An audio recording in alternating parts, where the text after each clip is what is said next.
All right, hello everybody, Zaxtor99 with video number 2 of my Asheron's Call respawn series is what I'm going to be calling this series. And this is basically a respawning of Asheron's Call as an emulator. As if you don't already know, Asheron's Call was an MMORPG that was created by Turbine Entertainment. It was originally published under Microsoft. Then Turbine later, a few years later, bought it out from Microsoft and ran it themselves, and eventually was bought out by Warner Brothers after running for like 15 years.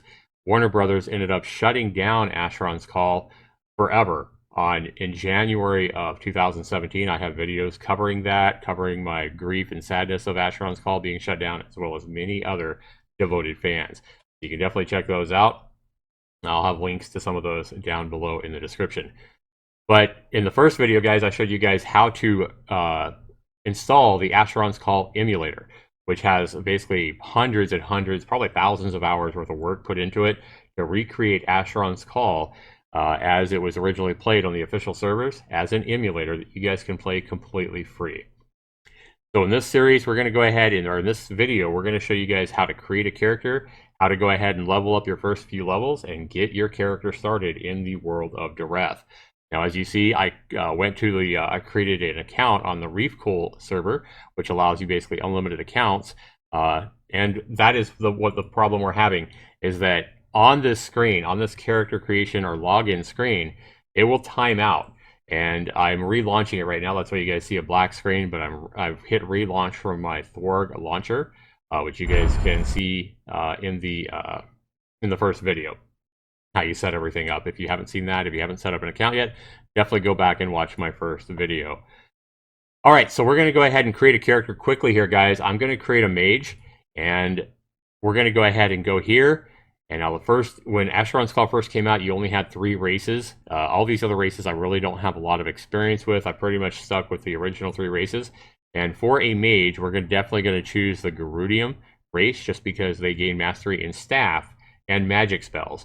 So they get a bonus to their magic and staff skills by choosing this race.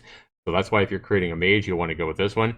If you're wanting to create a combat character, for example, in unarmed or bow, you'll want to go show, and you'll want to go Alluvian if you're wanting to go like, if you're wanting to go light weapons or something like that. But we're going to go ahead and go with a mage here, and we're going to quickly do this here, guys. And you have attributes. So the next screen down here, anytime you're wanting to advance the next screen or go back, it's right down here.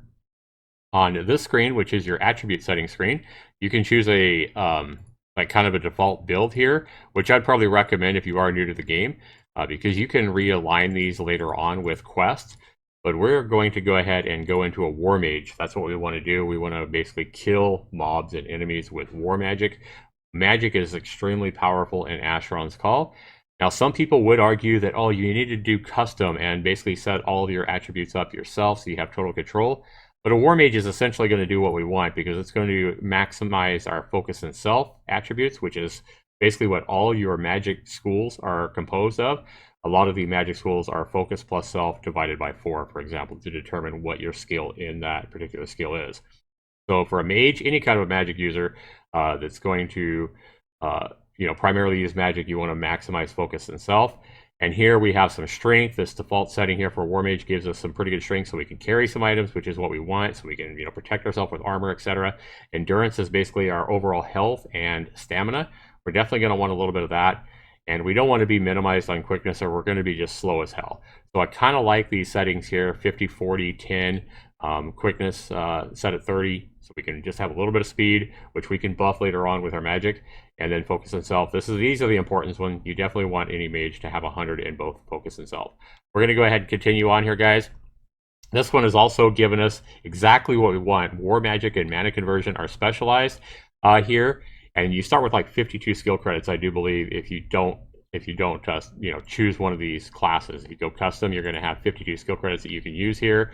And then this is exactly what I would do. And we're going to go ahead and relaunch this again, because it keeps dropping out. I don't know why it just keeps closing out after only a couple of minutes. It doesn't give me any time to explain this stuff to you guys. But again, we're going to have to create character again. We're going to go Gerudium. We're going to go with the War Mage, as I said. And again, on the skill credits, I would specialize War Magic anyway, or I would train War Magic. Both of these are untrained when you start, you have 52 skill credits. For a War Mage, we're going to want to specialize War Magic, because what that allows us to do is level up that skill a lot quicker.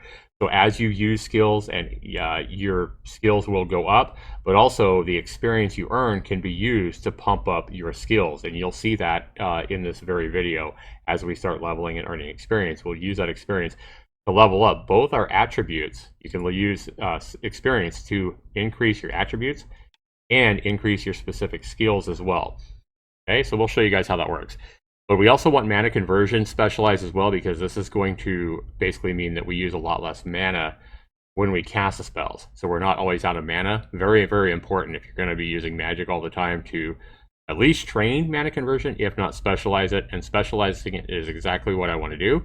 And you'll see here that we've also got life magic trained with 12 more skill credits here. So we've used 12 skill credits to train life magic. We've used a total of 28 skill credits to both train. So if you see, I'd come down here on War Magic, I use 16 skill credits to train War Magic, and then 12 more to specialize it. And then mana conversion is actually a total of 12 skill credits, because I've used 6 to train mana conversion, and then 6 more to specialize it. We're going to go ahead and move on before it actually closes me out here. I'm going to go ahead and choose a guy. I like to use random to just get something close to what I like. Here, it seems like the best way to go.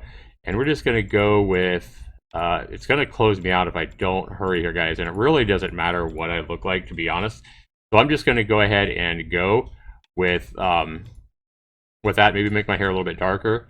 And then I'm going to go ahead and go next here. I'm going to choose the town of Holtberg. You have 4 starting location towns that you can start from. There's a lot more towns than this, but these are the 4 starting locations you can choose from right now. And I like Holtberg. It's one of the better towns to start with, in my opinion. And if you guys want to follow along with my series, I would definitely choose Holtberg as well for your starting location. Here, I'm going to go ahead and create a name. You can't put numbers in your name, so I can't put Zaxtor99, but I'm just going to go ahead and put, I'm going to spell it a little bit different. I'm just going to go ahead and spell Zaxtor99. Maybe I'll go ahead and come in here and put 1999. But I'm going to go ahead and finish, guys, before it closes me out again, and get inside the game. Now, once you get inside the game, the game should not just close you out if you're not doing anything. So this is what it's going to look like when you first enter the game. Well, actually, it's not. You're probably going to have a little bitty window up in your upper left of your monitor. It's going to be way smaller than your monitor, so what you're going to want to do to blow it up is you're going to want to go ahead and hit your F11 key first thing. And you're going to want to come down here, click the Configure tab here, so that you have these options like this. You're going to want to scroll down past the camera options. The next one is graphics options. The resolution is what you want here, guys. Now, by default, your full screen is probably going to be highlighted like that. But I've turned my full screen off just so I can have a windowed mode. So if I want to check my email or whatever while I'm playing the game, I don't have to minimize my game. You guys can choose whatever you want here, but just make sure you choose a resolution that best fits your monitor, such as 16 by 100 by 900, which gives me a window size about three-fourths the size of my monitor. That's the one I like. So if you have a 1920 by 1080 monitor, 1600 by 900 might be a nice windowed size. Or if you just want to go full screen, you're probably going to want to choose 1920 by 1080, but just use whatever resolution works best for you. Okay. The next thing you want to do here, guys, is scroll down to the rendering quality options. I would definitely change your landscape draw distance to very low. And I did cover this in the last video, but I just want to make sure you guys, if you're jumping into the game, make sure that you have your resolution and your draw distance properly set up. The reason this one is important here is because, if you have this too high, if you have your landscape draw distance too high, it's going to cause you to lag while you're running around the world. So that's why, even on the website, it recommends putting this at very low. Also, under your input options, make sure that turn your character with camera turning, make sure that's unchecked if it is checked. And then make sure you just hit apply, guys, here. I don't have apply lit up because I haven't made any changes, because I've already made these changes before. But if you make any changes that's going to change anything, you'll have apply lit up as red. Make sure you click on that to actually apply the changes that you made, okay? Another thing I've done here, guys, is I've turned my sound quite a bit down. Unless you want this thing blowing you out, I would turn your volume settings down to about 20 or 25% of the maximum volume. You're still going to be able to hear the game. more than likely, depending on your speakers and your headset, for example. But I definitely turn all three of these way down. And then if you do make any kind of a changes, see, even though I made it just a little bit of change there, you can hit apply to apply that change. All right. I want to go ahead and continue. We see another character has logged in named Margie. So they are a brand new character as well. So anytime you want to look at something, whether it be an item, another player, a monster, you can target them. You can target them in the game like that. You see the arrows are around them. Or you can target them on the radar up here. As you see them running around. Or you can hit like the plus and minus keys on your keyboard. And you can keep hitting those until what you want is targeted. And then you can hit the magnifying glass if you want, and you can see that they are a level 1 character and gives you all the information about them. So we see that they have started with strength 100 coordination to start with, and their focus itself is down really low. So they are definitely going to be a warrior with 100 strength and 100 coordination starting out. So we know that they are a warrior, not a mage like we are. So just some useful information there for you. So I want to go ahead and show you some more things here, guys, about your UI. Getting your UI set up properly the way you like. So a couple things here first. You have your radar up here. Here's where you have a lot of your options and accessing your backpack, etc. And you can move these windows around. So you can move these windows wherever you want on the screen that best suits your needs or your preferences. Any of these windows you can change. Now, once you get all these windows put exactly where you want, you can come up here to your radar and click on this little green lock and lock everything so that now I don't have the option to move it. So that kind of locks all your windows in place once you get it set up like you want. Okay. The first thing I would do, guys, is you have your main chat window right down here. So I would move your cursor right to the very top line of that, the very top border of that window, and move it up because that's way too small to be able to read hardly anything. So we're going to go ahead and move this up. And then we're going to come down to the bottom line, and you'll see that you have the option to increase the size by dragging it up and down. You can also do the same thing for the right-hand side. You can increase it, the size, the X size of your window. So you can set that up however you want. This is going to be your main chat window, and this is going to be where everything comes in. Everything by default is set up to come through your main window. You'll see here some numbers that say 1, 2, 3, and 4 over here. By clicking on one of these, I can open up another chat window, which you can set up, for example, to show different types of things, such as speech, allegiance, fellowship. You can name these windows whatever you want. You can close them out by just clicking on the X, just like you would expect. So let's say that we want to set up a combat window, so we have all our combat in a special window, so we can see what's going on when we're fighting a mob, for example. Well, the way you would do that is come to your, I believe it's your chat. So you click on your chat option up here. And if you don't know how to get all these options again, guys, it's F11. So F11 is going to bring this window up and down. And then it's going to be the last bubble here. So if you don't have the last bubble selected, make sure you select the last bubble. So for example, if you're on something else, you just click the last bubble here. And that's going to be your options. So again, once we get that, we're going to click the chat tab here. And we'll see that in the main chat window, we have pretty much everything coming through here. So let's go ahead and say we want our combat, right, showing up in a different window. So I'm going to uncheck that from the main chat window. And I'm going to change chat window number 1 to only show combat. And then make sure you hit apply. So now I have my combat showing up in window number 1. Well, I don't have window number 1 on the screen. So I'm going to go ahead, click 1 again here.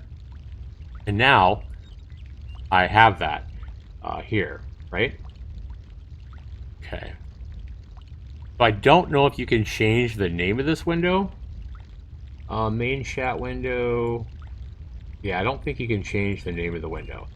But it's going to call it speech, but we know that it's actually combat. So here I'm just going to go ahead and make this... I'm going to put it right here. And I'm going to make it the same size as my other window.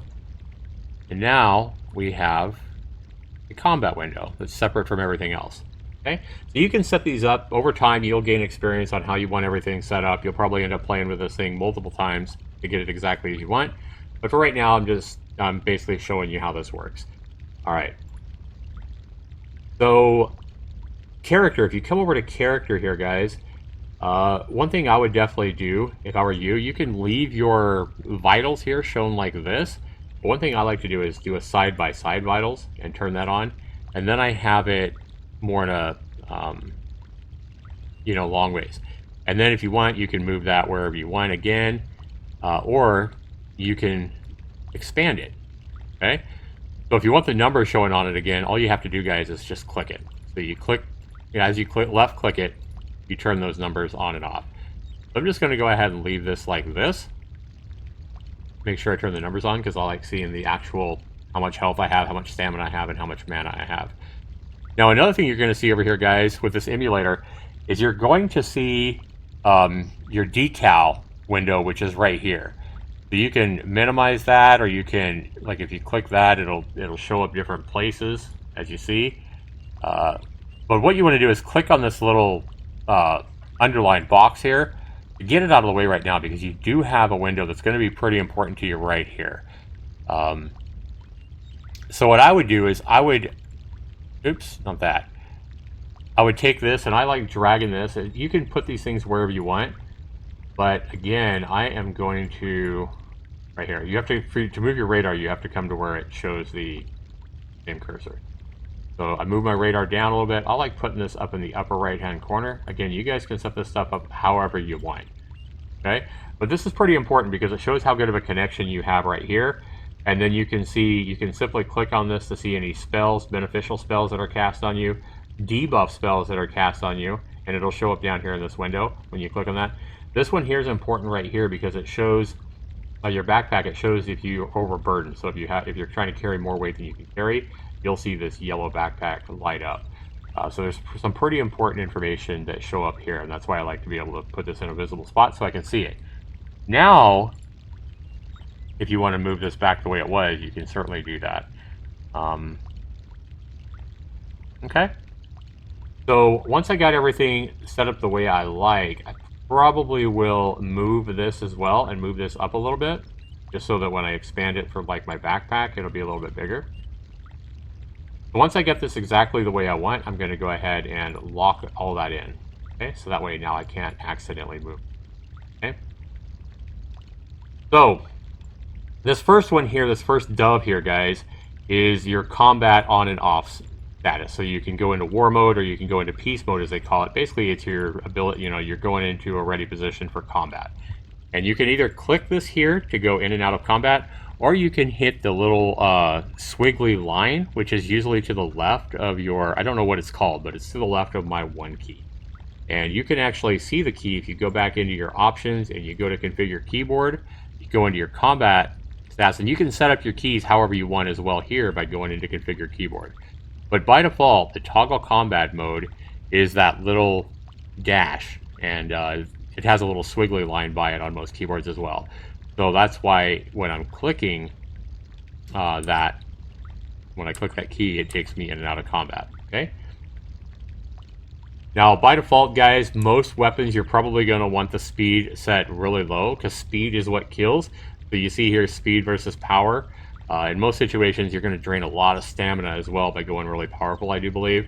I like lowering the speed way down so that I'm striking as fast as I possible, even though it does less damage. In my experience in Asheron's Call, if you're a melee character, speed is going to kill, so you're probably going to want to lower that speed quite a bit for most combats in this game. Okay? And the reason I'm in a combat stance like this is because I don't have my wand equipped, and mages need to equip some kind of a magic device to cast spells. Alright? One thing I want to do is I want to go ahead and unlock this, and I want to drag this down here, our combat thing. Now I'll relock it. Okay? So now when I go into combat, it's not in the middle of my screen, it's actually down low, which is what I want. Alright, so the next, the first bubble here after your combat is going to be your, basically your Fellowship Allegiance Friends panel, and you can see that you have different tabs for those up at the top here. So this one here basically shows an allegiance. An allegiance in Asheron's Call is much like a guild in other games. Other MMOs, you might be familiar with a guild. That's what an allegiance is in Asheron's Call. And what you can do in Asheron's Call is you can swear allegiance to another player. So for example, there might be a guild that has 100 people in it, right? Which is like a guild with 100 people in it. So they're pretty big. So what you could do is you could have their protection and have them helping you out in the game by swearing allegiance to one of those guild members or allegiance members. So you could say, hey, let's just say it's called the Heaven Guild, or the Heaven Allegiance. It's called Heaven, just for an example. So you want to be part of this Heaven Allegiance. So you find somebody in the game and he's level 20, you're only level 1. He says, hey man, I'll help you out if you swear to me, right? So if somebody says they're going to swear to me, they don't mean say F you.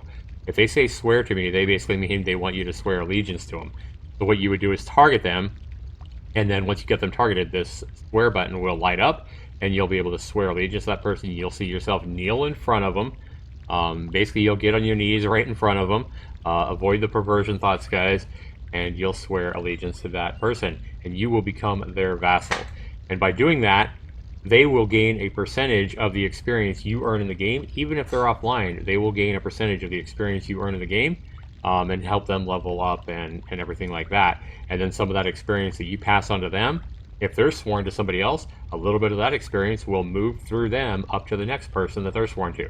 So it's a great way for allegiances to grow in power and get higher level, from everybody. It's kind of like a pyramid scheme, if you would. Now, a lot of allegiances in return for you swearing allegiance and earning them experience and being part of the guild or allegiance, a lot of the allegiances, or the better allegiances, will help you out as well. So they will, for example, they might set up a experience run where you can get together with like 8 guys and run around and gain experience with a couple of really high level characters that will help protect you and help you guys level up quickly.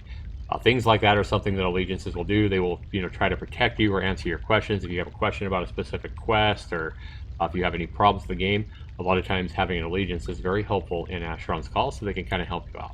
Okay. So if anybody swears allegiance to you, they would become your vassals.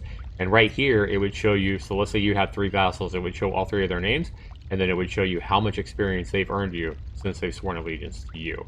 Right, and you can always highlight them and break the allegiance, or kick them, kick a vassal.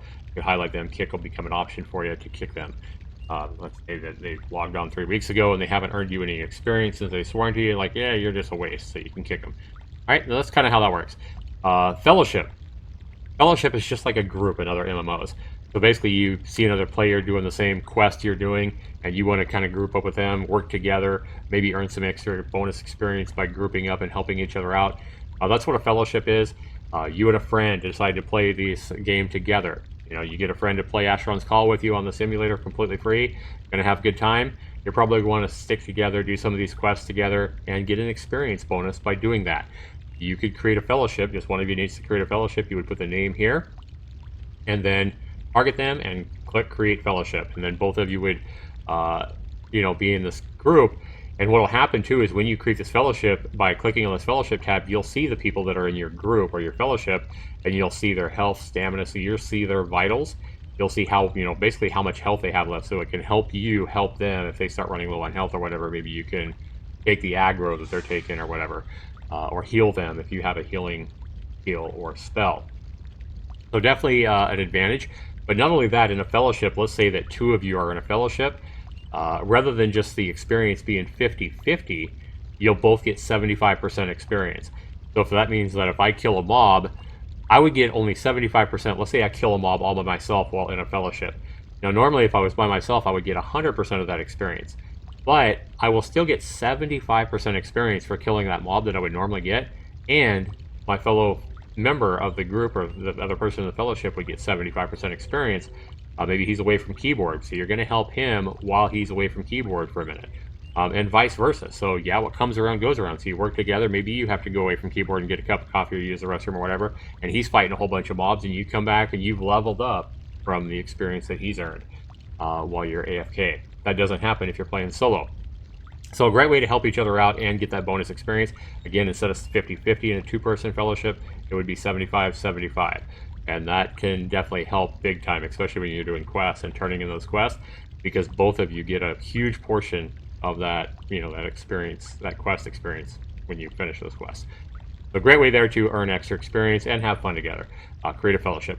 Now, one thing I would do is I would definitely check the share fellowship loot here, so that both any of you can click on these dead mobs and loot them. I would recommend that. Now, one thing here, you want to be within, I believe, 5 levels of each other, and then you'll get that 75-75. But if your friend is like level 20 and you're only level 1, then he's going to get like 99% of the experience. So in that situation, you might want to turn off the Share Fellowship experience so that you start getting, you know, he's helping you out, maybe buffing you and healing you and stuff like that, keeping you alive. But at least that way you get all 100% of the experience you earn while you're killing, you know, monsters and mobs while he's protecting you. So if they are more than 5 levels above you, to keep that experience from being, you know, warped to their side or their favor, you might want to turn off the Share Fellowship experience. Okay, so whoever creates this fellowship is going to be the one that controls this. So that'll be a choice you'll have to make. So I just want to go ahead and explain this stuff really quick, guys. I know this is a lot of information, but it's also how great this game is, how in-depth it is. Friends, it's just what it sounds like, guys. You see a person in the game, you have fun with them. So maybe let's say I go out and I join up with somebody in this game, I don't even know them, and we join up in a fellowship and we start talking on Discord and we have fun together playing the game. I might want to add that person as a friend. Here I can just, again, target them, hit add friend. They'll get an option to either accept the friend request or not.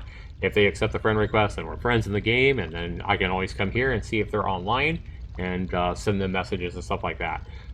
Squelch is just the opposite. If I want to ban somebody, basically, if I want to block somebody from sending me messages or, you know, trying to add me as a friend or whatever, if I just want to block a person, I can squelch them and, again, target them and squelch the character. Okay? So that is basically your people tab is the first one. Okay? We get another new character coming in here. Oh, so people are playing this game. We've seen 2 people come in already. So the next little bubble here is going to be your magic bubble. This is going to show you all the spells that I know right here. So the first thing we want to do is probably add some of these spells in here so we can cast them once we get in the game. So before I do that, I need to actually equip a wand, though. So let's go ahead and equip this little starting wand that I got.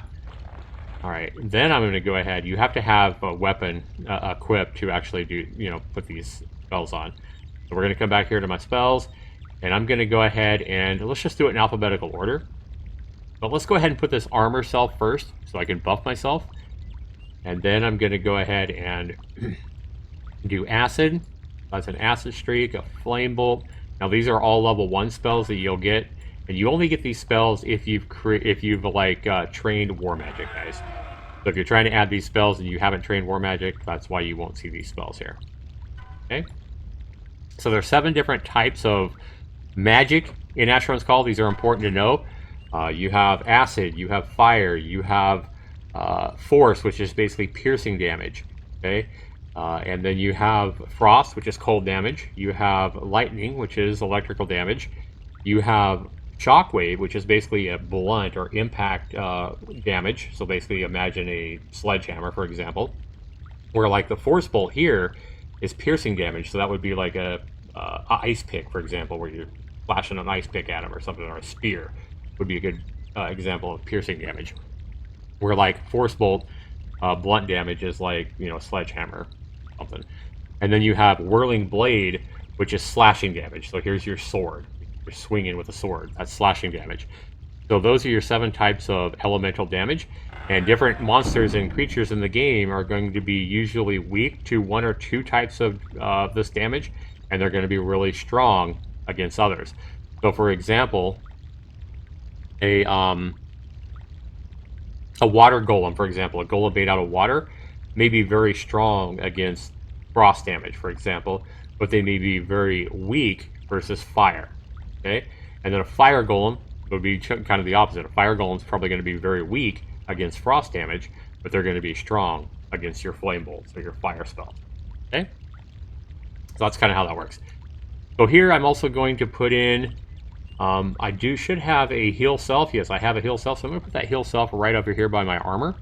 And then in case I want to heal anybody else, I'm going to go ahead and put a heal other at the end, and I'm going to put armor other, that spell, at the end here. So now I'm going to have my little spells here and somebody else's spells.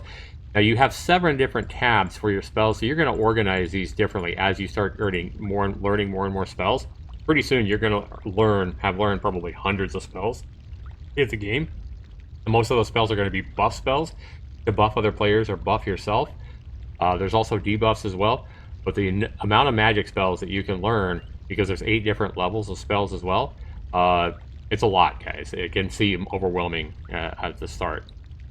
One other thing I'm noticing over here, guys, is all this trade spam over here, and I'm not really liking that. That's probably what you're going to mostly see. So I'm going to turn that trade spam off. I'm going to come over here to my last options bubble.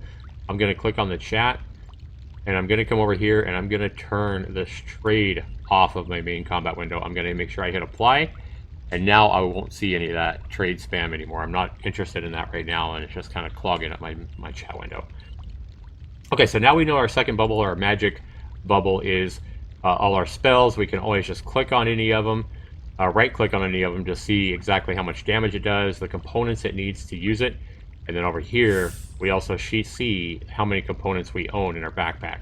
We show that we have 5 scarabs, 5 lead scarabs, which is for level 1 spells, and prismatic tapers we have 25. And if we look at armor other, we see that those are the components. Pretty much these are the components that make up every spell now.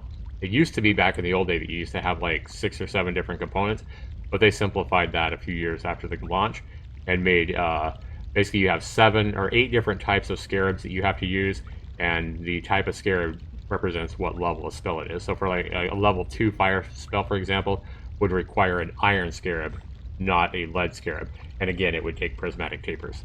Okay, so you can get a lot of these at these spell components you can get at NPC mages in towns. Okay, so we're going to go ahead and move on to the next one, which is your arm. Somebody flexing their arm down here. This one's going to show your attributes here on the first screen. We've already kind of talked about that.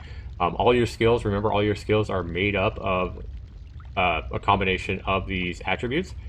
And then skills shows you all the skills you have specialized, the skills you have trained, and then all your untrained skills. And you'll learn more about these skills as you level up, but if you are taking a combat character, guys, you're probably going to want to specialize the combat. You're probably going to want to specialize like melee defense, which is down here. You see it's untrained on my mage.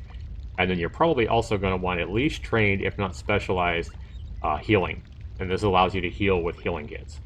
Okay. Lockpicking is another big skill that you'll want to learn eventually, especially if you're doing a lot of quests. Lockpicking is definitely very handy. Let's go ahead and move on though, guys. This basically shows that I'm a war mage and I'm an adventurer, and I can set different titles for who I am. Not really worried about that right now.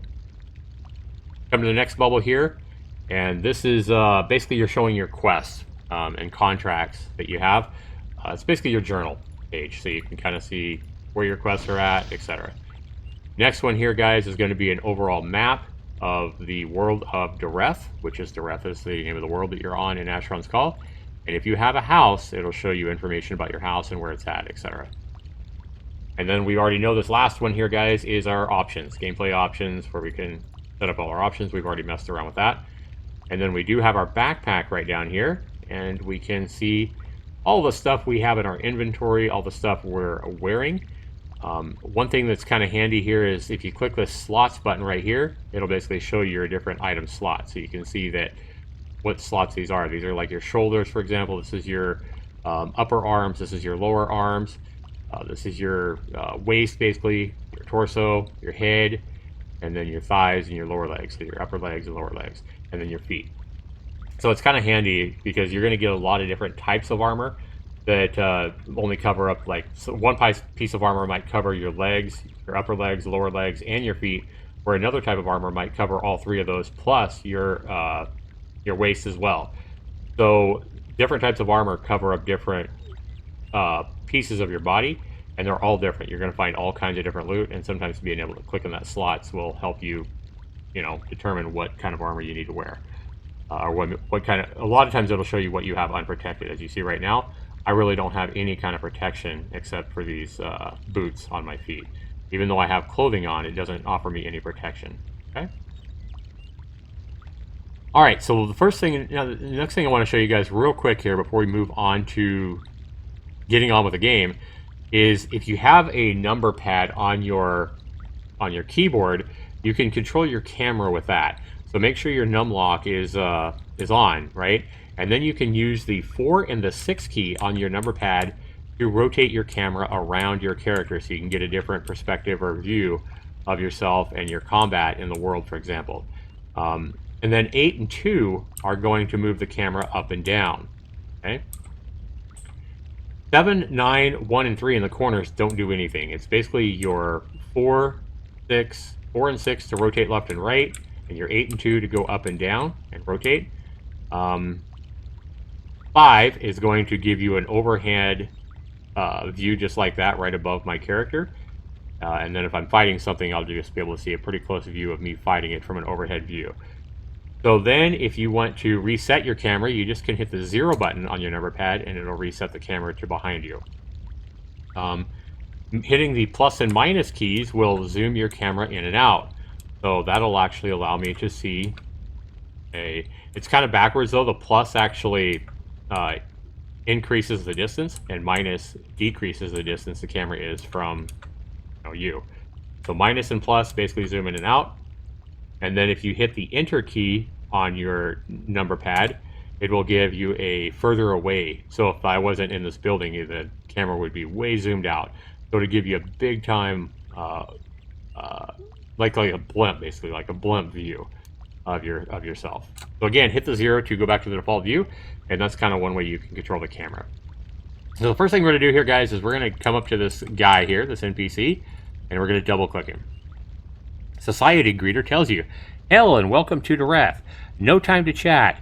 Time to get on with your training." Society Greeter tells you, "Click on the backpack in the lower right corner of your screen to open your inventory." We already have that, but let's assume we were right here. Click on the backpack. We got it.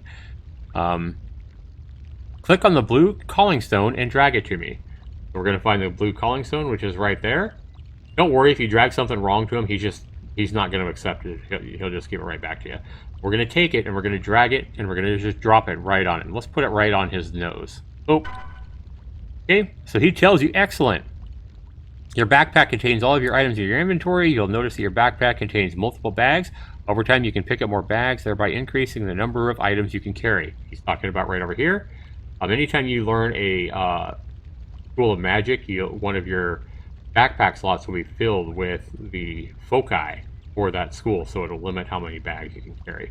But because we have War Magic Train and Life Magic Train, that's filling up 2 of our slots. We do have another package right here, which has our lead scarabs in it, and our prismatic tapers are also a magical component. So let's go ahead and drag these tapers to our magic bag. We'll use this as our magic bag. Okay, there we go. So now he tells you, if you wish to skip the tutorial, please speak with Jonathan once you go through the doors. He's telling you to go through the doors. So again, we're going to go ahead and use either the arrow keys or WASD to move. Now I don't have the ability to use WASD, and if you want to use WASD, oh, there, right, I got it. Okay, so you can use either one, WASD or the arrow keys, but I do believe there is an option here, guys, in the... Oh, maybe not. Okay, so never mind. I'm thinking of a different game that I played recently where I had to actually select an option to use WASD, but I believe you can use WASD in Asheron's Call. Now let's see. Well, I can use WS and D, but I can't use A to move back. So if I wanted to make A let me move back, I could probably come in here to movement. Yeah, we see that W is move forward, move backward. Oh, it's X. Yeah, let's change that X to S. There we go. Alright. It says S was currently bound to stop moving. Okay, so no, we don't need to stop moving. We're just going to go ahead and... Now we got it like we want. Okay. So if you want WASD, you do need to change that particular button. You need to change S to moving backwards. There we go.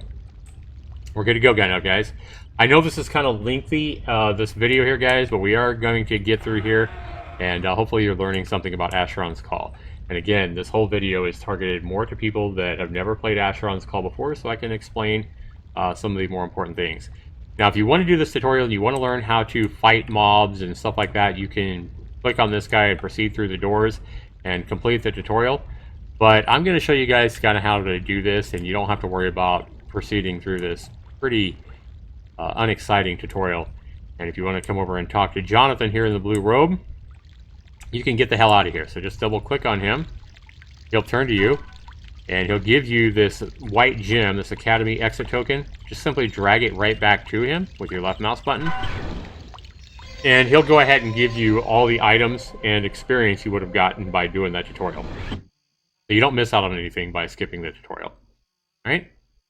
See, you've earned 11,000 experience, and I'm now level 5. So I went to level 1. Just like that, I've also earned 4 skill credits, so I can train another skill soon if I want to. And teleport you with a free ride to Holtberg. And this is other players in the game, guys. A lot of these guys are just probably either bots just standing around. They're AFK, but they are here in the game. On your radar, white dots represent another player. Yellow dots represent an NPC. Orange dots would mean it's a mob or, you know, like an animal or something. Any kind of orange is an AI monster or animal. And then red, if you see red dots on here, that means you've went into a PvP server, and red dots would be other players instead of white dots. But we are in a PvE server, so that's why all the players are white rather than red. All right. Blue dots are also like important NPCs. So if you see a blue dot, for example, that's like a quest giver or something like that. All right. So the first thing we want to do here, guys, is this is a life stone. This spinning big stone here is what's called a life stone. There's many of these around the world of Directx in Asheron's Call. And what it does is it allows you to tune your life soul in this game to that life stone so that if you die, you respawn here. So basically it's a respawn stone. That's all it is. So we're going to come over here. First thing I would like you guys to do in Holtberg, if you're following along, is find this guy named Alcott in the blue here and double click him.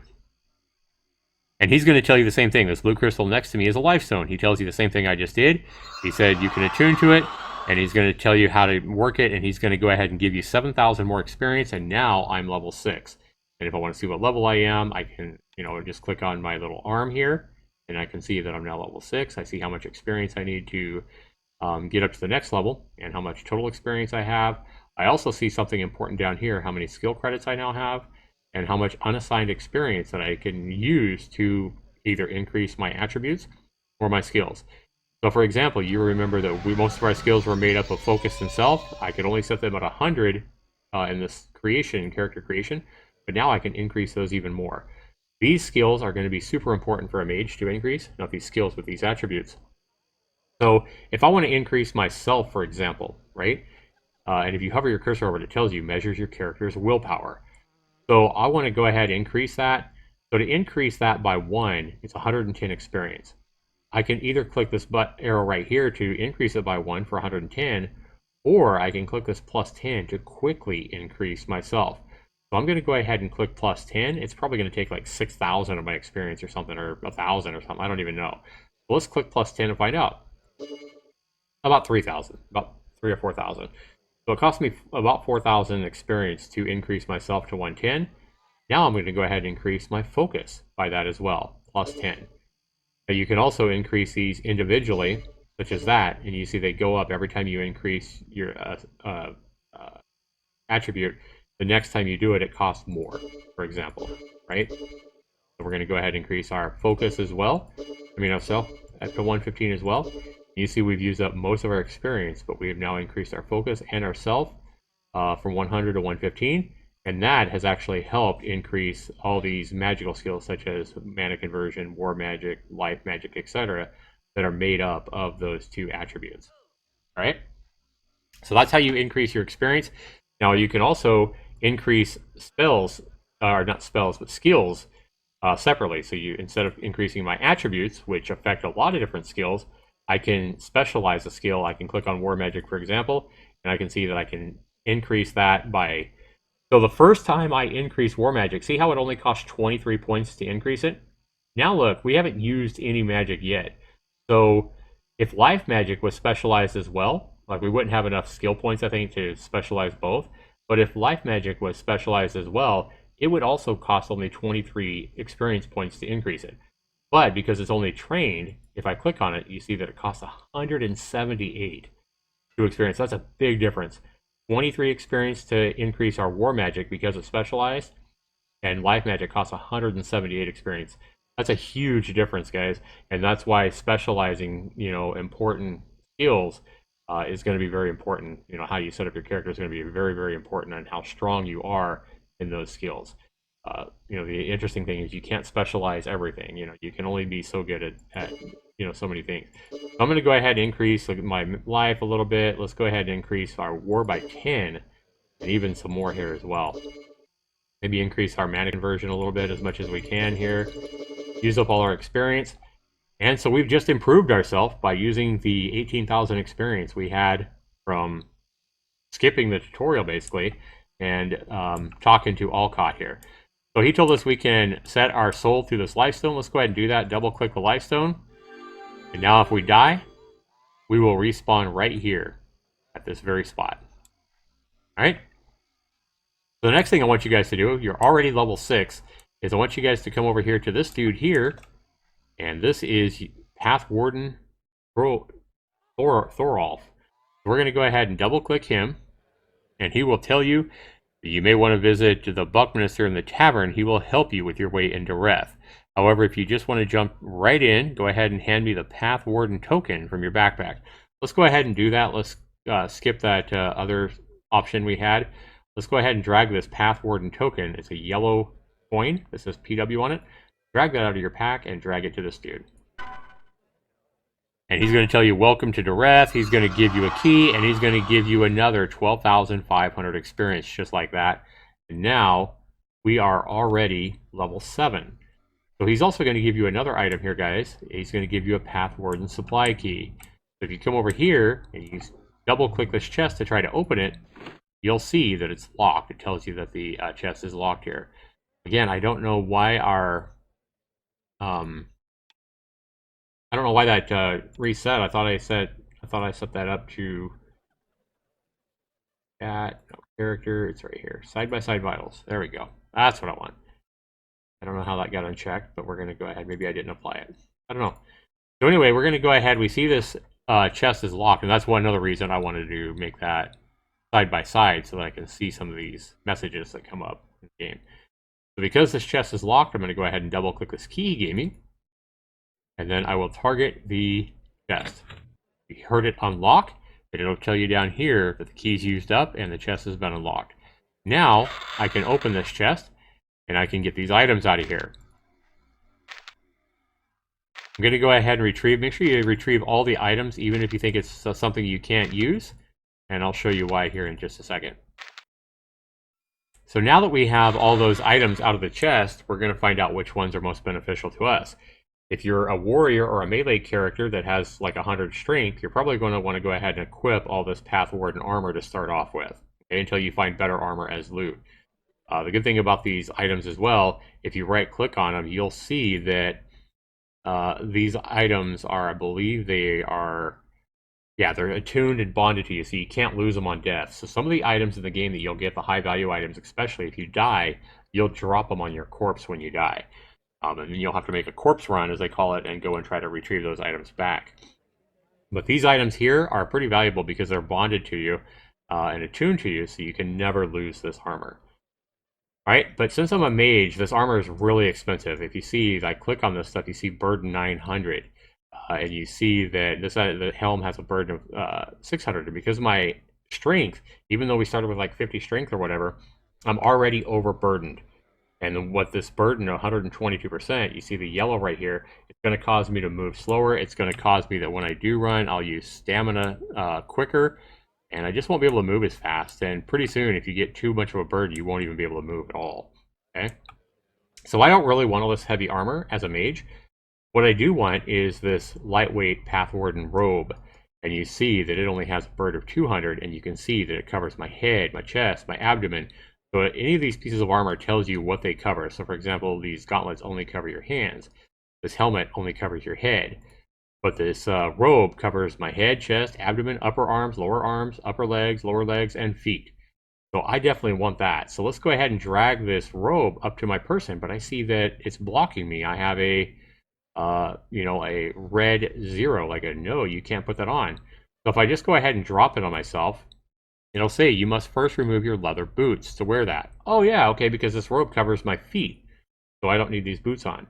So to take the boots or shoes off that you might have on, just simply drag them to your backpack. If you can't seem to drag them, like if you have shoes on and it's hard to drag them, simply click the slots option here, and that'll make it easier to see your boots and drag them off of your person. Okay. Now you see that if I double click my robe now, I'll put it on and you'll see all the different slots this robe is covering. But the one item, the one slot it's not covering is my hands, right? So if I uncheck that, you'll see that my hands are uncovered.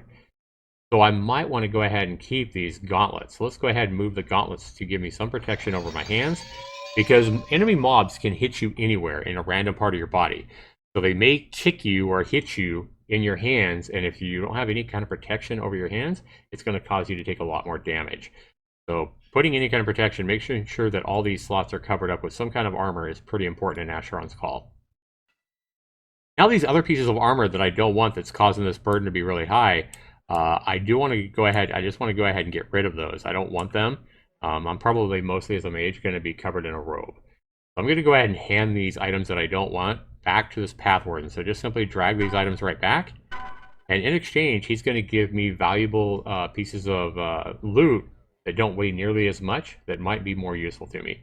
Here, I've got a sturdy iron key, and if I right-click that, you'll see that this key is an item that can be used to unlock special chests in the game, which can hold valuable treasure. So it's called an SIK for short, but SIKs are definitely valuable and can unlock valuable loot, and they have a lot less burden than some of this armor. So definitely more value to me, since I'm already protected with my robe as a mage. So now I'm going to go ahead and drag these shoes to the path warden. He gives me another sturdy iron key. And the legs, I don't need those. Another SIK. A lot of this loot's going to be random. And he gave me 4 SIKs. So I got 4 sturdy iron keys. I'm happy with that. Much better. And you see my burden has dropped from like 100% or 94 or whatever it was to 38. So now that is good. I have more room for loot. These are a lot lighter weight. All right. So now that we've got that done, guys, we are now level 7 in the game. And we're going to go ahead and drop this video here, guys, because we're almost running at an hour. Hopefully, I've explained a lot to you guys on how to get inside the game, how to set up your UI, what a lot of these skills and mean, specializing a skill versus training a skill, your attributes, how to raise your attributes, how to raise your skill points, etc. So if you have any questions that maybe I didn't cover, be sure you put those down in the comments below, guys. I'll definitely try to answer those. I do see comments as they come in, and I try to respond to questions like that, especially on a video like this. And if I don't answer it, the chances are real high that somebody else will answer the question for you.